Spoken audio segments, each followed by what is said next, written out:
Chaque année, l'État organise des centaines de concours pour recruter ses fonctionnaires. On y retrouve des métiers aussi divers qu'enseignants, policiers, contrôleurs des impôts, mais aussi secrétaires ou encore conservateurs du patrimoine. En 2018, 42 000 postes ont été ouverts au recrutement externe de fonctionnaires, soit une baisse de 1,5% par rapport à l'année précédente. Ceci s'explique notamment par les 4 300 places de moins proposées au concours de professeurs, bien que 2 500 places de plus aient été ouvertes au concours de surveillants pénitentiaires et de gardiens de la paix. De manière générale, du début des années 2000 jusqu'en 2011, on observe un déclin des recrutements externes en raison de la révision générale des politiques publiques qui visait le non-remplacement d'un départ en retraite sur 2. Mais cette tendance s'est ensuite inversée jusqu'en 2014, essentiellement pour couvrir les besoins dans l'enseignement, le maintien de l'ordre et la justice. Depuis, le nombre de recrutements externes s'est relativement stabilisé. Est-il difficile d'entrer dans la fonction publique d'État aujourd'hui? En 2018, pour un admis, il y avait environ 7 candidats présents aux épreuves.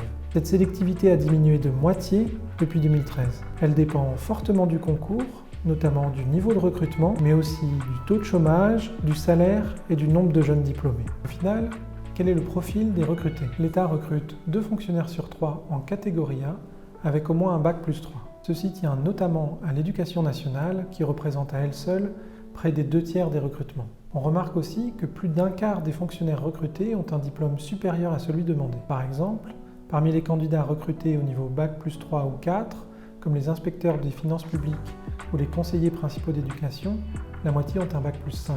Il existe aussi des différences de recrutement entre les femmes et les hommes.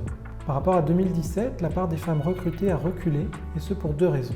D'un côté, les recrutements d'enseignants, généralement très féminisés, sont en baisse. De l'autre, les recrutements de gardiens de la paix, eux, sont en hausse, alors qu'ils ne concernent qu'un tiers de lauréates. Néanmoins, les femmes restent majoritaires dans l'ensemble des recrutements à hauteur de 60% des effectifs. Enfin, les fonctionnaires recrutés en externe sont déjà, pour un tiers, agents de la fonction publique. 14% sont déjà fonctionnaires de l'État, ils passent un concours pour obtenir une promotion ou changer de métier, et 1 sur 5 est contractuel, ils passent un concours pour devenir fonctionnaire.